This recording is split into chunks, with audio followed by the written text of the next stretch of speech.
Entonces, siguiendo con la teoría de la ventaja absoluta y de la ventaja comparativa, lo que encontramos es que en la realidad el comercio internacional tiene muchas trabas, estamos muy lejos de haber llegado a aquel ideal que muchos proponen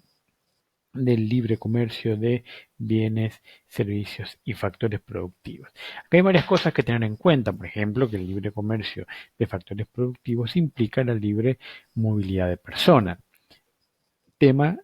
sobre el que también hay muchas opiniones dispares, pero recuerden que cada vez que pasa algo, lo primero que muchas personas en la mayoría de los países del mundo dicen es que no entre, ¿no? Lo vemos ahora con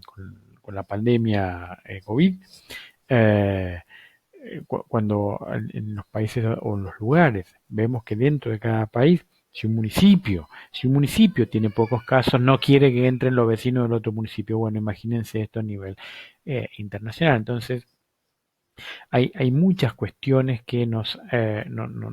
hacen temerosos del comercio internacional, pero hay una que es central, que son los términos del intercambio. Los términos del intercambio, tanto en si aplicamos la teoría de la ventaja absoluta como la teoría de la ventaja comparativa, no,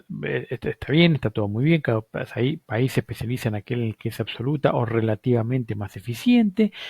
pero cuando vamos a intercambiar los bienes y servicios que hemos producido con otro país que también va a intercambiar sus bienes y servicios, hay una cosa central que son los términos de intercambio. El término de intercambio es cuántos de mis productos te doy a cambio de cuántos productos tuyos me das. Si bien en la economía moderna no hacemos trueque, se puede hacer el trueque y hay comercio internacional basado en el trueque, pero tenemos una economía basada en intermediarios financieros, es decir, vendemos a cambio de tal o cual cosa, en realidad al final la pregunta es la misma, es decir, lo que yo le compro al resto del mundo, cuánto me cuesta en términos de lo que yo le tengo que producir para pagar eso al resto del mundo. Bien, y viceversa, es decir, al otro cuánto le cuesta en términos del sacrificio de la producción que él tiene que hacer, de lo que el otro país ha decidido hacer, en lo que el otro país ha decidido especializarse, para comprar lo que nosotros les queremos vender. Los términos de intercambio entonces es cuánto necesito producir para comprar lo que quiero comprar en el comercio internacional. Y esa fijación de los términos de intercambio es una de las cuestiones que más está en el nudo de por qué el comercio internacional tiene todas las trabas que tiene. Decimos que los términos de intercambio deben ser fijados de manera justa, pero en las negociaciones internacionales lo que es justo a lo que es real suele tener una distancia bastante grande. Además, ¿qué es un término de intercambio justo? Bueno, debería términos de intercambio establecidos en términos justos implica que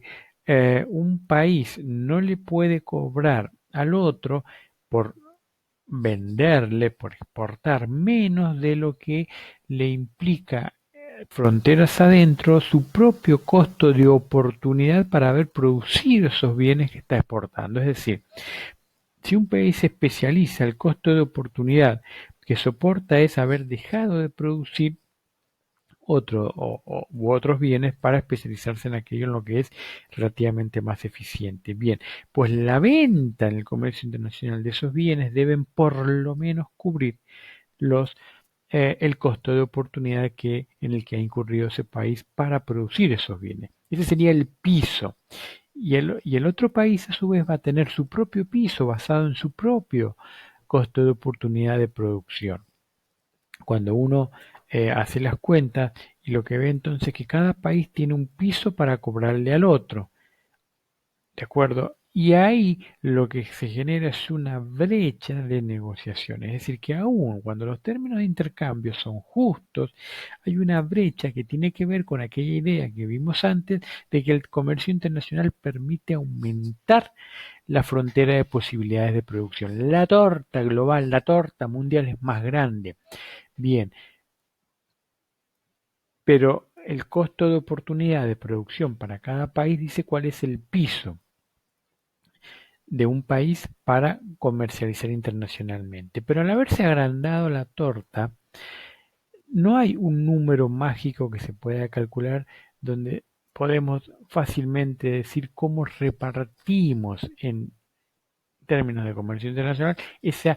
porción que se ha agrandado de esa torta. Sabemos cuál es lo mínimo que yo quiero, eh, necesito cobrar como país. Entonces, aún siendo que los términos del intercambio se puedan establecer en términos justos, hay espacio a una negociación cuyo resultado nos va a decir cuál país que transita sobre el comercio internacional va a ser más beneficiado en términos de que qué país se queda con qué parte de aquella porción mayor del producto bruto, de la producción global que se ha permitido generar por la especialización y el comercio internacional. Entonces, estas cuestiones son las que son centrales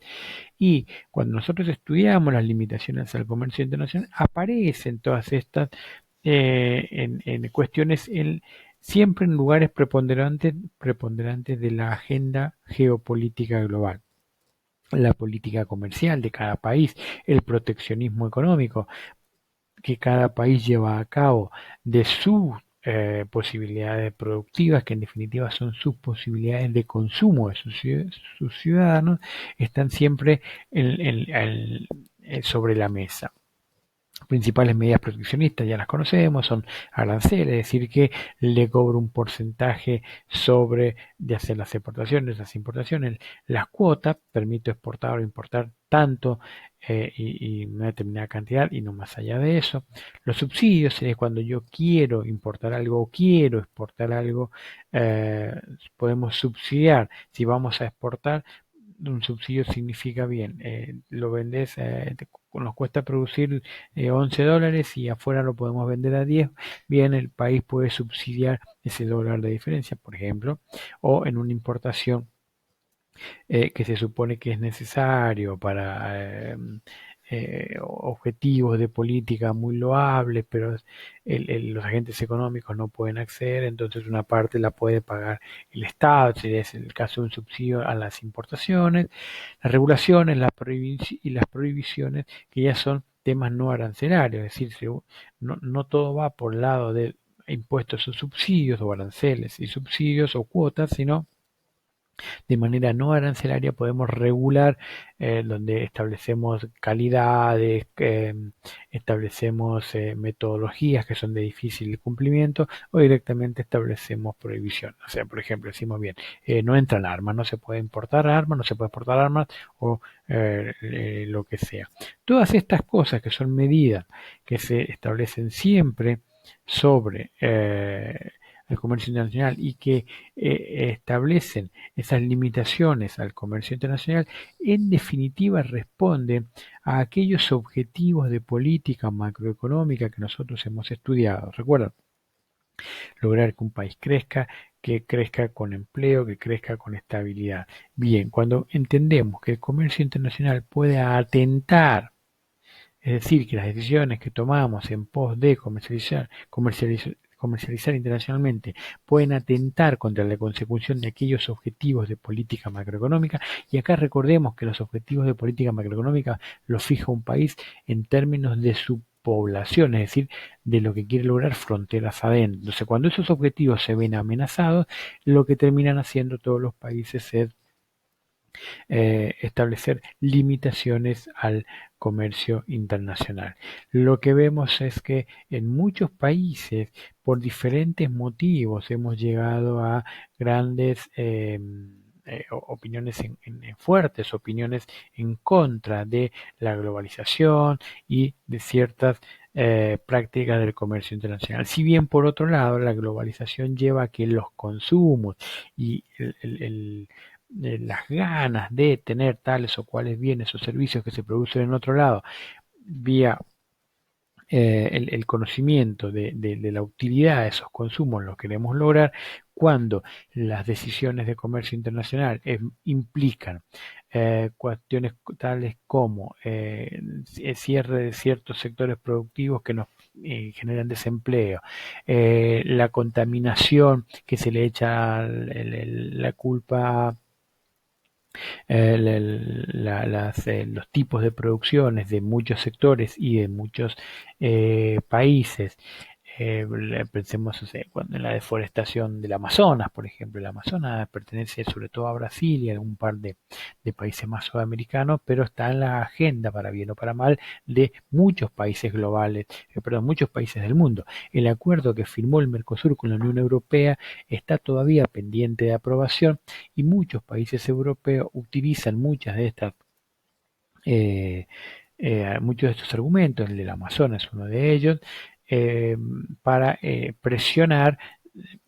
no sabemos si con ese objetivo o con objetivos secundarios o más ocultos sobre la aprobación o no de ese acuerdo. Es decir, que las trabas al comercio internacional, los límites tanto en los efectos nocivos o beneficiosos del comercio, la fijación de términos de intercambio justo, las negociaciones de quién se queda con los beneficios del comercio internacional, quién soporta los costos del comercio internacional, están hoy al tope de las agendas geopolíticas de la mayoría de los países del mundo. Entonces, cuando nosotros estudiamos cómo los países se relacionan con otros, cómo encara cada país la cuestión de la globalización y su inserción en el mundo, que tiene como un capítulo muy importante las decisiones de comercio internacional, y vemos que esas decisiones se pueden caracterizar de diversas maneras. Podemos ser librecambistas plenamente. Es muy difícil encontrar un país que sea plenamente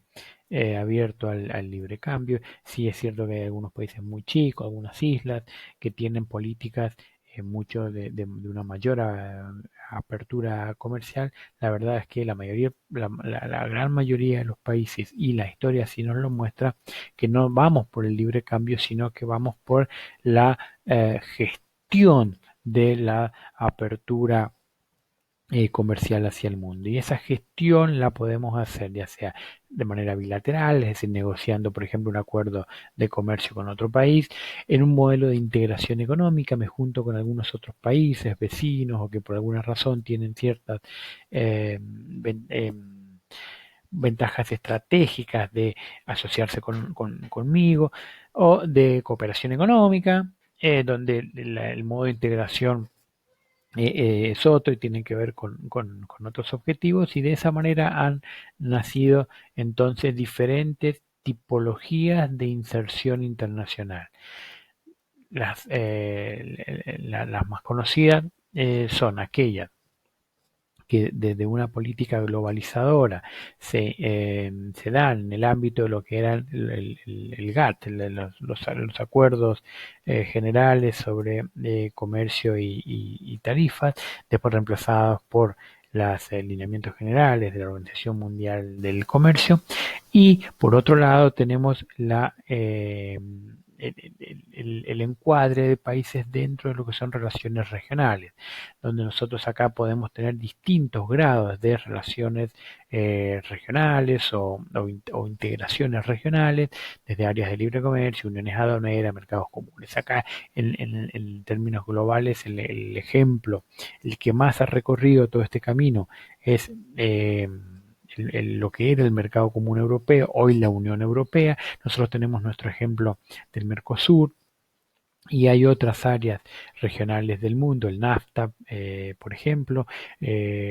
muchos otros quedaron en proyectos, pensemos en el ALCA, y hay otras relaciones regionales, la Unión del Pacífico,